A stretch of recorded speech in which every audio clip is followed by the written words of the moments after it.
তো হে ভিউয়ার্স, কেমন আছেন সবাই? আশা করব সবাই ভালো আছেন। তো আজকে আমরা এক্সপ্লেন করছি দি ভোল্ট মুভিটা। আর এই মুভিটা বানানো হয়েছে খুবই সুন্দর একটা গল্প নিয়ে। তো এই জন্য আমি বলবো ভিডিওটা শেষ পর্যন্ত দেখার জন্য, আর নয়তোবা অনেক কিছুই মিস করে ফেলবেন। তো চলুন কথা না বাড়িয়ে শুরু করি আজকের ভিডিও।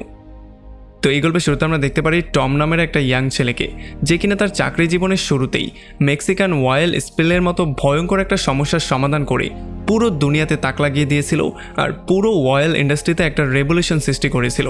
তার কলেজ শেষ হওয়ার আগেই তাকে বড় বড় অয়েল কোম্পানির মালিকরা এসে অফার করা শুরু করে দিয়েছিল, আর তাদের কোম্পানিতে জয়েন করার জন্য তাকে প্রতি বছরে $4 লক্ষ অফার দিয়েছিল।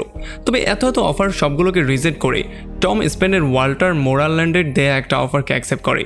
আসলে এই কাজের মধ্যে তাকে এমন একটা লকার খুলতে হবে যেই লকারটা বিগত 200 বছর যাবৎ সুরক্ষিত অবস্থায় আছে, আর এটাকে বলা হয় পৃথিবীর সবচেয়ে সুরক্ষিত লকার। আসলে এটার মধ্যে এমন একটা জিনিস আছে যেইটার সন্ধানই ওয়াল্টার করছিল, আর এই জন্যই সে তাকে হায়ার করেছে। তবে ভয়ঙ্কর ব্যাপার হচ্ছে বিগত 80টা বছর যাবৎ এইটাকে কোনোদিনও কেউ সামনাসামনিই খুলতে পারেনি, আর চুরি করে খোলাটা তো একটা ভয়ঙ্কর ব্যাপার। তো এরপর একদিন ওয়াল্টার টমকে এনে তার টিমের সঙ্গে মিট করায় আর তাকে নতুন একটা গল্প শোনায়। সে বলে যে যখন একদিন সে সমুদ্রের নিচে সুইমিং করছিল, তখন সে খুবই পুরনো একটা জাহাজ পেয়ে গিয়েছিল, যেই জাহাজটা কয়েকশো বছর আগে নিচে ডুবে গিয়েছিল। এই জন্য সেটার অবস্থা খুবই ভয়ঙ্কর ছিল। তবে কোনো রকমে সেই জাহাজটার মধ্যে তল্লাশি করে একটা ভয়ঙ্কর রকমের গুপ্তধন পেয়ে যায়, যেই গুপ্তধনের মধ্যে অনেক রকমের সম্পদ ছিল। তবে যখন সে এগুলোকে ভালো করে পরিষ্কার করে বিক্রি করার জন্য প্রিপারেশন নিচ্ছিল, তখনই স্প্যানিশ গভর্নমেন্ট এই ব্যাপারটা জানতে পারে। এই জন্য তারা হেলিকপ্টার দিয়ে এসে তাদের উপরে আক্রমণ করে তাদেরকে বন্দি করে তাদের গুপ্তধনগুলো নিয়ে যায়, আর পরবর্তীতে সেগুলো অন্য একটা কোম্পানির কাছে কোর্টের মাধ্যমে সেল করে সেগুলোকেই সেই লকারের মধ্যে বন্দি করে দিয়েছিল। এরপরে টম ওয়াল্টারের মেয়ে কোলেসের সাথে মিট করে, যে কিনা তার মিশনকে সাকসেস করার জন্য যেই কোনো রূপ নিতে ফুললি রেডি হয়ে আছে। তাদের টিমে একটা হ্যাকার ছিল যার নাম ছিল ক্লাউস, আর তাছাড়া জেমস নামের একটা লোকও ছিল, যে কিনা যদিও আগে মিলিটারিতে কাজ করত, তবে এখন সে ওয়াল্টারের খুবই স্পেশাল একজন লোক, আর সে খুবই ভয়ঙ্কর একজন ফাইটার। আর তাছাড়া আমরা দেখতে পারি সাইমন নামের একটা লোককে, যে কিনা ওয়াল্টারের জন্য পৃথিবীর যেই কোনো জিনিস আনতে ফুললি রেডি হয়ে আছে। যতক্ষণ সে তাকে টাকা দেবে ততক্ষণ সে পৃথিবীর যেই কোনো জিনিস এনে তার সামনে হাজির করতে পারবে।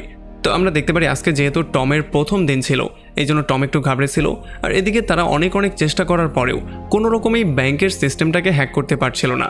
আসলে এই সিস্টেমটাকে হ্যাক করার জন্য একটা ওটিপির দরকার অথবা একটা কোডের দরকার। এখন এই কোডটা যে আসলে কি হবে এইটা তারা কেউই বুঝতে পারছিল না।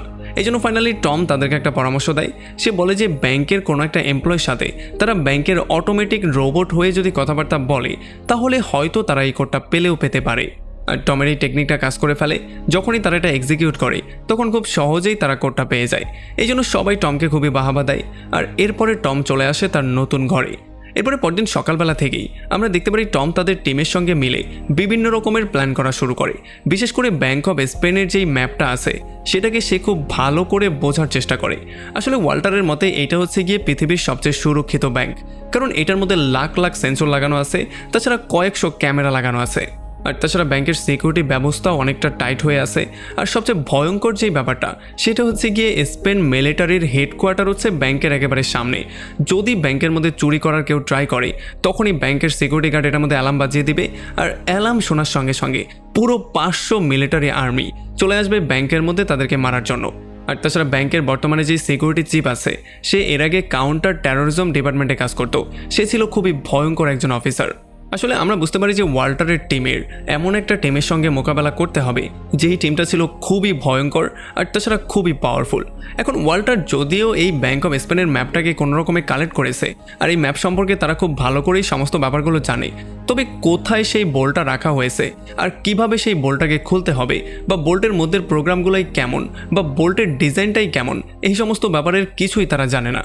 আর তাছাড়া সেই বোল্টের কাছে যাওয়ার জন্য তাদের সিকিউরিটি চিপের ফিঙ্গারপ্রিন্ট লাগবে আর 2টা পাসওয়ার্ড লাগবে। এখন এগুলো যেই কোনো ওয়েতে তাদেরকে ম্যানেজ করতে হবে, আর তারা ফাইনালি প্ল্যানিং করে এই সমস্ত ব্যাপারগুলো ম্যানেজ করার জন্য তারা নিজেরাই ব্যাংকের মধ্যে কর্মচারী হয়ে ঢুকবে। আমরা দেখতে পারি সাইমন চলে আসে পরিষ্কার পরিচ্ছন্ন কর্মী হিসেবে, আর লরেন চলে আসে একটা ভয়ঙ্কর রকমের পেন্টিং সেল করার জন্য। আসলে সেই পেন্টিংটাকে সেল করে একটা ইন্স্যুরেন্স এই ব্যাংকেই করতে চায়। আর তাছাড়া পেন্টিংয়ের পেছনে বানানো একটা চেম্বারের মধ্যে সে 2টা চাবিও লুকিয়ে রেখেছিল। আর যখন সিকিউরিটি চিফ লোরেনকে সেই লকারের কাছে নিয়ে যাচ্ছিল তখন লোরেন তার হাতের মধ্যে তার কফির গ্লাসটা ধরিয়ে দেয়। এই জন্য এমন করে সিকিউরিটি চিফের ফিঙ্গারপ্রিন্ট তারা পেয়ে যায়। আর এরপরে যখন লোরেন প্রথম রুমটার মধ্যে যায় তখন এদিকে আমরা দেখতে পারি ক্লাউস অলরেডি এখানের সিস্টেমটা হ্যাক করে নিয়েছিল, সমস্ত ক্যামেরাগুলো তার কন্ট্রোলে ছিল। আমরা দেখতে পারি প্রথমেই লোরেনের পেন্টিং স্ক্যান করার ফুটেজটাকে সে কপি করে আর এরপরে 10 গুণ স্লো স্পিডে এইটাকে বারবার করে প্লে করে দেয়।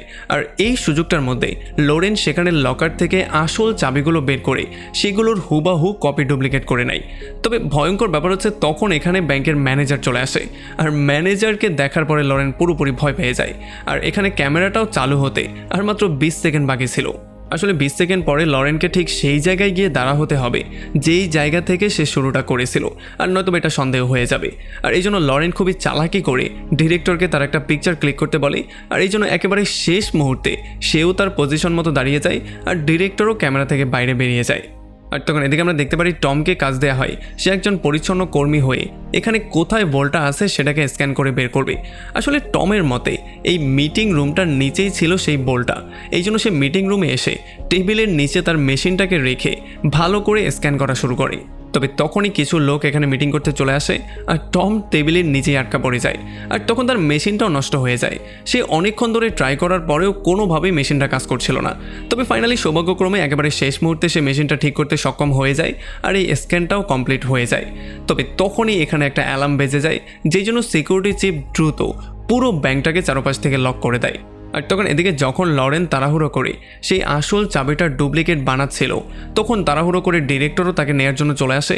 এই জন্য এই তাড়াহুড়োর মধ্যে সে আসল চাবিটা লকারে রাখতেই ভুলে যায়। এই জন্য ফাইনালি টিম সিদ্ধান্ত নেয় যে এখন এই চাবিটা লরেন টমকে দিবে আর টম কাজকর্ম শেষ করার পরে সে নিজে গিয়ে এই চাবিটাকে সেখানে রেখে আসবে, মানে সেই লকারের মধ্যে। আর তখন আমরা দেখতে পারি কয়েকশো মিলিটারি ব্যাংকের সিকিউরিটির জন্য দৌড়ে ব্যাংকের মধ্যে চলে আসে। এখন টম চাবিটা নিয়ে দৌড়ে চলে আসে সেই ফ্লোরের মধ্যে আর সেই রুমে গিয়ে সে লকারের মধ্যে চাবিটাকে রেখে সেটাকে ভালো করে লকও করে দেয়। তবে তখনই সে জানতে পারে যে একটা সিকিউরিটি গার্ড সেই রুমের সামনে দাঁড়িয়ে আছে। এখন সে ইচ্ছা করে তার সামনে ধরা দেয় আর সে এমন একটা নাটক করে যেন সে কানের মধ্যে ইয়ারফোন দিয়ে লাউডলি গান শুনছিল, এই জন্য সে কোনোভাবেই সেই অ্যালার্মটা শুনতেই পারেনি। আর সিকিউরিটি গার্ডও এটাকে বিশ্বাস করে নেয়, এই জন্য সে তাকে যাওয়ার জন্য পারমিশন দিয়ে দেয়। আর এমন করেই ফাইনালি তাদের এই মিশনটা পুরোপুরি কমপ্লিট হয়ে যায়। তো এরপরে যখন টম তার স্ক্যান করা প্রিন্টটাকে সবার সামনে দেখায় তখন তারা দেখতে পারে যে যেখানে সেই বলটা রাখা হয়েছে সেখানে এমন কিছু জিনিস আছে যেগুলো সে ভালো করে স্ক্যান করতে পারেনি। আর এই জন্য সে ফাইনালি বুঝতে পারে যে আসলে সেখানে পানি আছে। আর তখন তারা জানতে পারে যে এই বলটা এমন একটা সিস্টেমে বানানো হয়েছে যেটা একটা দাঁড়িপাল্লার মতো। আসলে যদি এক পাশ থেকে এটাকে খোলার ট্রাই করা হয় তাহলে পানিগুলো এসে পড়বে আর অটোমেটিকলি বলটা আবারও বন্ধ হয়ে যাবে আর পুরো বলটা পানি দিয়ে ভর্তি হয়ে যাবে। এই জন্য ফাইনালি তারা বুঝতে পারে যে যদি তারা এই ভোল্টটাকে ওপেন করতে চায় তাহলে ভোল্টের দুই পাশের ওজনই সমান থাকতে হবে, তাহলে আর কোনো প্রবলেম হবে না। আর যদি এইটা না হয় 19 থেকে 20 হয়ে যায় তাহলেই তারা পানির মধ্যে ডুবে মারা যাবে। এই জন্য টম দিন রাত পরিশ্রম করা শুরু করে কিভাবে দুই পাশের ওজন সমান রাখা যায় এটা নিয়ে সে স্টাডি করা শুরু করে। আর তখন এদিকে আমরা দেখতে পারি সাইমন তার একটা লোককে নিয়ে ব্যাংকের নিচে সুড়ঙ্গ পথে এসে এখানে চারপাশটা চেক করার ট্রাই করে। আর তখনই তারা টমের কথার সত্যতা পেয়ে যায়। তারা দেখতে পারে যে এই বলটা একটা দাঁড়িপাল্লার মতো বানানো হয়েছে যেটার দুই পাশে সমান ভার থাকতে হবে। আর বর্তমানে বলটা একেবারে 0 ওয়েটের মধ্যে আছে। আর তাছাড়া সবচেয়ে ভয়ঙ্কর যেই ব্যাপারটা তাদের সঙ্গে হতে পারে সেটা হচ্ছে গিয়ে এই রুমটার চারপাশের দেয়ালগুলো টাইটানিয়াম স্টিল দিয়ে বানানো, যেটাকে ড্রিল করে ফুটো করতেই তাদের সময় লাগবে পুরো 15 দিন। তো এরপর আমরা দেখতে পারি যখন ওয়াল্টারের পুরো টিম একটা জায়গায় বসে মিটিং করে তখন তারা বুঝতে পারে যে এই কাজটা করার জন্য তাদের হাতে সময় খুব বেশি একটা নেই। আর এত কম সময়ের মধ্যে এত ডিফিকাল্টি ফেস করে এই বোলটাকে খুলে সেখান থেকে জিনিসপত্র বের করে পালিয়ে যাওয়া তাদের পক্ষে পুরোপুরি ইম্পসিবল একটা ব্যাপার। এই জন্য ফাইনালি তারা এই প্ল্যানটাকে বাদ দিয়ে দেয় আর তারা সবাই গিভ আপ করে নেয়। আর এরপরে যখন ওয়াল্টার প্রচণ্ড আপসেট হয়ে ছাদে চলে আসে তখন সে দেখতে পারে যে বাইরে ফুটবল ফ্যানদের একটা বিশাল বড় ভিড় হয়েছে। এই জন্য ফাইনালি যখন সে ব্যাংকের ক্যামেরার দিকে তাকায় তখন সে দেখতে পারে ব্যাংকের ক্যামেরা তাদের দিকে তাক করানো। এই জন্য ফাইনালি তার মাথায় একটা বুদ্ধি আসে। সে বুঝতে পারে যে যখন ফুটবলের ফাইনাল ম্যাচটা হবে তখন এখানে ভিড় অনেক বেড়ে যাবে, এই জন্য ব্যাংকের ক্যামেরাগুলো তাদের দিকেই ফোকাস থাকবে। আর এইটার সুবিধা নিয়েই তারা একটা প্ল্যানিং করে ফেলে। আর তার এই প্ল্যানিংটা সে তার সমস্ত টিম মেম্বারদেরকে ডেকে এক্সিকিউশনের ব্যাপারেও একটা প্ল্যানিং করে। এখানে তারা প্রথমেই একটা পাল্লার উপরে এক গ্লাস পানি দেয় আর এরপরে পাল্লার উপরে লিকুইড নাইট্রোজেন মেরে দেয়। এরপরে যখন তারা গ্লাসটাকে উঠিয়ে আবারও সেখানে রাখে তখন এটার পরিমাণ একটুও বাড়ে না, কারণ সেই পাল্লাটা পুরোপুরি জমে গিয়েছিল। আর তখন টম তাদেরকে বলে যে আসলে ঠিক এমন করেই আমরাও সেই পাল্লাটাকে জমিয়ে ফেলতে পারি, তবে এই কাজটা করার জন্য অনেক বেশি লিকুইড নাইট্রোজেন লাগবে। তবে যাই হোক, এরপর আমরা দেখতে পারি স্পেন আর নেদারল্যান্ডের ফাইনাল ম্যাচের সময় তারা ফাইনালি তাদের প্ল্যানটা এক্সিকিউট করার সিদ্ধান্ত নেয়। আসলে এই পুরো প্ল্যানটা এক্সিকিউট করার জন্য তাদের হাতে সময় আছে মাত্র 105 মিনিট। তারা প্রথমেই একটা জিপ লাইনের সাহায্যে ব্যাংকের ছাদে চলে আসে আর এরপর একটা গ্লাস খুলে তারা সরাসরি ব্যাংকের মধ্যে চলে আসে। এরপর তারা 100 মিটারের একটা পাইপের রাস্তা কোনো রকমে পার করে ফাইনালি তারা চলে আসে সেই বোল্টের দরজার সামনে। এখানে একটা বিশাল বড় ফাঁকা রাস্তা ছিল, এই জন্য তারা এখানে একটা সিঁড়ি লাগিয়ে এই পারে চলে আসে। আর এখন ফাইনালি তারা ছিল সেই বোল্টের দরজার সামনে। আমরা দেখতে পারি কাজ তার হ্যাকিংয়ের কারিশমা দেখায়। সে প্রথমেই তার হ্যাকিং টুল দিয়ে পুরো বোল্টটাকে হ্যাক করে ফেলে আর এদিকে টিম মেম্বাররা তাদের 2টা চাবি আর ফিঙ্গারপ্রিন্টের মাধ্যমে পুরো বোল্টটাকেই খুলে ফেলে। আর তখন আমরা দেখতে পারি নিচে সাইমন লিকুইড নাইট্রোজেনের সাহায্যে এই পুরো পাল্লাটাকে জমানোর কাজ করছিল। তবে যেহেতু এখানে বেশি পরিমাণে লিকুইড নাইট্রোজেন মারা হচ্ছিল, এই জন্য আস্তে আস্তে করে মাটিটাও পুরোপুরি জমে যাচ্ছিল, কারণ এইটার ইফেক্ট পুরো জায়গাটা জুড়ে পড়ছিল। তবে এরপর আমরা দেখতে পারি টমের টিম মিলে পুরো ভোল্টের মধ্যে সেই বক্সটাকে খুঁজে বের করার ট্রাই করছিল যেই বক্সটার সন্ধানে তারা এসেছিল। তবে তখন দুর্ভাগ্যবশত আমরা দেখতে পারি সিকিউরিটি গার্ডরাও কোনো রকমের ছাদের যেই খোলা জানালাটা সেটা সম্পর্কে জেনে যায়, এই জন্য তারা দ্রুত টিম পাঠিয়ে দেয় সেই ভোল্টের কাছে। আর ততক্ষণে এদিকে আমরা দেখতে পারি লরেন্স সেই ডিব্বাটা পেয়ে যায়। তবে যখন সে এটা নিয়ে চলে যেতে চাইছিল তখনই যেটা হয় সেটার জন্য সবাই পুরোপুরি শক্ট হয়ে যায়। আসলে আমরা জানতে পারি যে জেমস ছিল একজন আন্ডারকভার এজেন্ট যে কিনা তাদের সাথে মিলেমিশে কাজ করছিল। তবে এখন সে লোভে পড়ে গিয়েছে, এই জন্য সে লরেনকে গান পয়েন্ট করে পুরো ডিব্বাটা নিজেই হাতিয়ে নিতে চাইছিল। এখন যেহেতু লোরেনের কাছে অন্য কোনো অপশন নেই, এই জন্য ফাইনালি বাধ্য হয়ে সে এটা জেমসকে দিয়ে দেয়। তবে যতক্ষণে জেমস এখান থেকে বেরিয়ে যেত ততক্ষণে নিচের সেই লিকুইড নাইট্রোজেনের ইফেক্ট ছিল সেটা পুরোপুরি শেষ হয়ে যায় আর আস্তে আস্তে করে পাল্লার ওজন এদিক সেদিক হওয়া শুরু হয়ে যায়। এই জন্য আমরা দেখতে পারি জেমস, লরেন আর টম তারা তিনজনেই বোল্টের মধ্যে আটকা পড়ে যায় আর এই বোল্টের মধ্যে চারপাশ দিয়ে পানি আসা শুরু হয়। এখন যেহেতু জেমস আগেই ছিল একজন মিলিটারি অফিসার, এই জন্য সে খুব ভালো করেই সাঁতার কাটতে পারত আর সে খুব সহজেই সাঁতার কেটে সেখান থেকে পালিয়ে চলে যায়, সঙ্গে করে সে ডিব্বাটাও নিয়ে যায়। তবে যেহেতু তারা দুজন এখানে আটকা পড়ে গিয়েছিল, এই ব্যাপারগুলো সিকিউরিটি গার্ডরা দেখার পরে সে এখানে ইমার্জেন্সি বাটনে প্রেস করে দেয় আর আমরা দেখতে পারি তার পুরো টিম অস্ত্রশস্ত্র নিয়ে চলে আসে ভোল্টের দরজার সামনে। আর তখন বোল্টের মধ্যে এতটাই পানি বেড়ে গিয়েছিল যে টম আর লরেনের যে কোনো সময় মৃত্যু হতে পারত, কারণ যে কোনো সময় তারা ডুবতে পারত। তবে একেবারে মৃত্যুর ঠিক আগ মুহূর্তেই টমের মাথায় একটা বুদ্ধি চলে আসে, এই জন্য সে নিচে সাইমনকে বলে যাতে করে সে এখানে পাল্লার ওজন আরও বেশি বাড়িয়ে দেয়, কারণ যাতে করে বাইরের সবার মনে হয় যে পানি অনেক বেশি বেড়ে গেছে আর যদি তারা বোল্ট খোলে তাহলে পানি তাদেরকেও অ্যাটাক করতে পারে। এই জন্য সাইমন এটা শোনার পরে লিকুইড নাইট্রোজেনের যতগুলো ট্যাঙ্ক ছিল সেগুলো সেই পাল্লার উপরে দিয়ে দেয়। তবে এইটাও ছিল খুবই কম, এই জন্য সে তার শেষ ভারী জিনিসটা মানে রেডিওটাকেও সেটার উপরে রেখে দেয় আর সে নিজেও সেখানে বসে পড়ে। আর এতটুকু ভারের জন্য সেই পাল্লার ওজনটা অনেক বেশি বেড়ে যায় আর সিস্টেমের মতে এখন পানিগুলো বাইরেও বেরোনো শুরু করে দিয়েছে। আর তখন এদিকে সিকিউরিটি গার্ডরা মানে যারা বাইরে অস্ত্রশস্ত্র নিয়ে তাদেরকে ধরার জন্য ফুলি রেডি হয়েছিল, তারা যখনই বোল্টের দরজাটা খোলে তখন তারা পুরোপুরি শক্ট হয়ে যায়। তারা দেখতে পারে বোল্টের মধ্যে না আছে পানি, না আছে কোনো মানুষজন, আসলে এখানে কেউ নেই। আমরা তখন জানতে পারি টম আর লরেন কোনো রকমে এখান থেকে পাইপের রাস্তাটা দিয়ে বেরিয়ে গিয়েছিল আর এখন তারা ব্যাংকের উপরের ফ্লোরে চলে গিয়েছিল। এখন সমস্ত সিকিউরিটি গার্ডরা তাদেরকে পাগলের মতো হন্য হয়ে খুঁজছিল আর যে কোনো মূল্যে তাদেরকে ধরতে চাচ্ছিল। আর তখনই লোরেনের মাথায় একটা বুদ্ধি চলে আসে, তার মনে পড়ে যেই রুমে সে পেন্টিং স্ক্যান করতে গিয়েছিল সেই রুমের মধ্যে সে দেখতে পেয়েছিল ডিরেক্টর জানলাটা সবসময় খোলাই রাখে। এই জন্য সে দৌড়ে চলে আসে সেই রুমের মধ্যে আর জানলা দিয়ে লাফ দিয়ে তারা নিচে চলে আসে।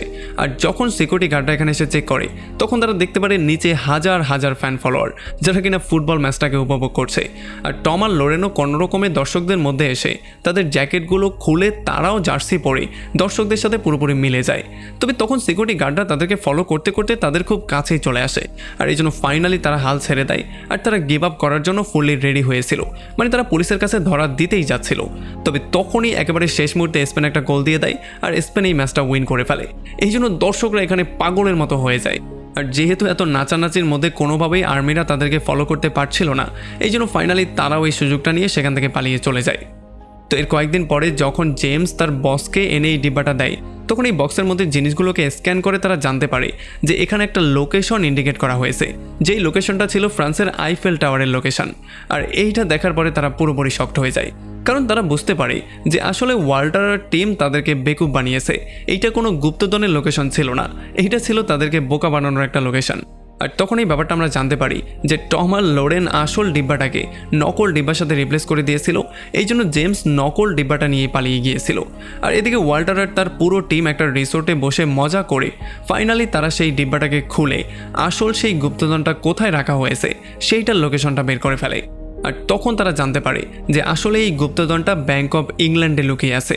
আর ব্যাংক অফ ইংল্যান্ড থেকে এই গুপ্তধনগুলো চুরি করার জন্য ফাইনালি তারা নতুন একটা মিশনের জন্য ফুললি রেডি হয়ে যায়। আর এমনই একটা ভয়ঙ্কর পয়েন্টে এই পুরো মুভিটা এখানে শেষ হয়ে যায়। তো আমাকে কমেন্ট করে জানান কেমন লাগলো ভিডিও। যদি ভালো লাগে তাহলে অবশ্যই একটা লাইক করবেন, আর যদি এখনও আমাদের চ্যানেলটা সাবস্ক্রাইব করে না থাকেন তাহলে প্লিজ করে ফেলুন। তো আমাদের দেখা হবে অন্য কোনো ভিডিওতে অন্য কোনো একদিন। Till then, take care.